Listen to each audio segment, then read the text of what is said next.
Why is emotional intelligence important in the workplace? Well, let me say this. Today, we're going to look at 4 common workplace problems and show how emotional intelligence can truly tackle and solve some of these problems.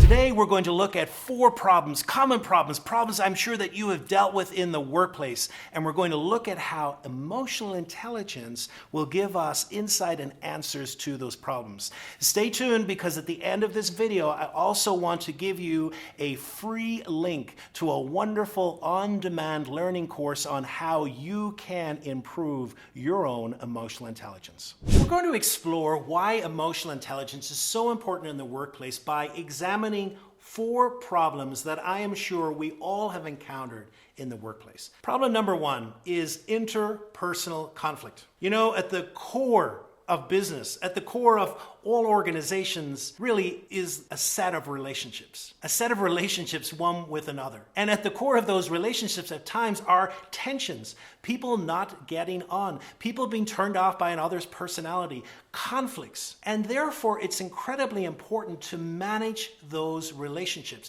Because if we're managing those relationships well, then in the workplace, what's going to happen is people will be happier, they will be more productive, you'll find turnover going down, and people's commitment to their jobs being higher. People with high levels of emotional intelligence have wonderful skills that helps them in this area of relationships with one another. You see, people with high IQ are able, first of all, to examine themselves. They're able to know what's going on within them. They're able to manage some of the emotions.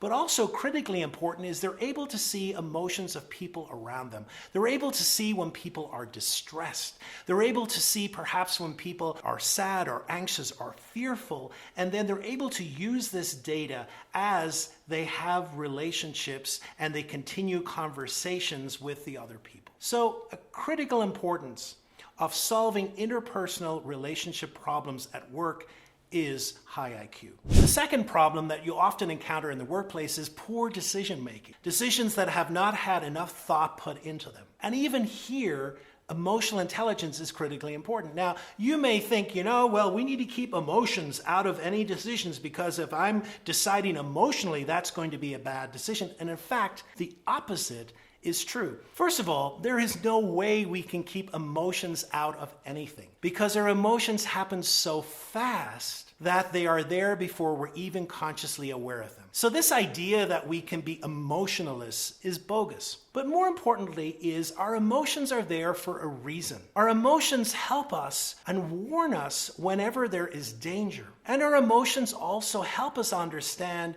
in self-awareness, perhaps when we're avoiding something. So when it comes to, say, decision making, what can happen is, first of all, we can become aware perhaps when we're trying to avoid a decision. Perhaps there's a lot of stress about this decision. And our emotional intelligence can give us data around this and really help us conclude that I need to make a decision. It also will help us in the area that if I make that decision and I'm unpopular, that's okay too, because I have the emotional resilience to hang in there, even though other people may be attacking me for a decision. Another area of decision making that's really important when it comes to our emotions is this ability to know perhaps when not to make a decision as well. So sometimes, whenever we're triggered and we're full of anxiety, we want to get out of that, and we're in this situation where a decision has to be made, we can rush to a decision. And perhaps at that moment, what really is required is the asking of more questions. Maybe we need to receive more data. And so it's this ability to be in the tension, to live in the tension, and still to ask good questions so that we have the correct data that we can make better decisions. Problem number 3 is work workplace stress. High emotional intelligence can certainly help us with workplace stress. And God knows, even though our work has gone virtual, there still is a lot of stress. Now, how can emotional intelligence help us with this phenomenon of workplace stress? Well, the first two elements of emotional intelligence are self-awareness and self-management. So often our stress shows up in our bodies first. And if we are attuned to our bodies, we can begin to recognize the signs of stress and strain. We begin to recognize perhaps that it's time for a break or it's time to take another perspective. We can recognize that perhaps in this moment that our body is just full of tension and stress. And then in those moments we can turn to self-management.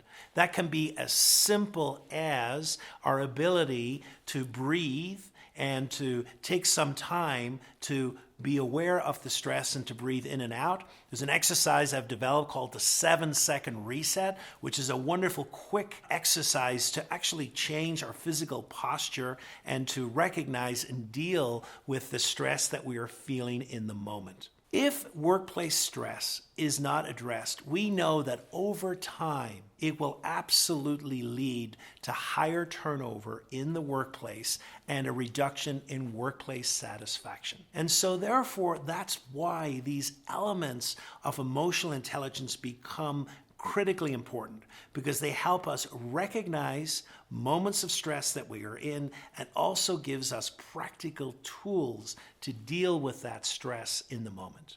Problem number 4 is low motivation. Now, there are many surveys which I have reviewed in the past year or two which talk about this problem of low motivation within the workplace. Now, there's an element of emotional intelligence that is called self-actualization. And what self-actualization is, it's this drive within us which is goal-oriented. It's this drive in us to improve. It's this drive within us to always challenge ourselves. People with higher levels of emotional intelligence tend to have higher levels of self-actualization. And when you have self-actualization, what happens is that you are self-motivating, that the drive to improve, the drive to learn, the drive to get more done really comes from within. You see, one of the mistakes we make in the workplace is that we have fallen into the belief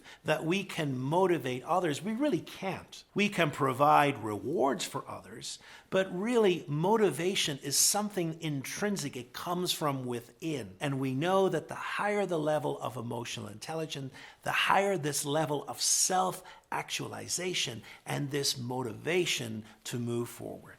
Why is emotional intelligence important in the workplace? Well, hopefully today you'll have seen it's critically important because it gets to the core of some of the most common workplace problems. If you've enjoyed today's episode, I invite you to subscribe, to press the bell to be reminded of future episodes. I try and come out once a week with further content on how you can improve your leadership skills, especially around the area of emotional intelligence. And if you've enjoyed this episode, I invite you to watch the next episode, which looks at the 4 elements that make up emotional intelligence.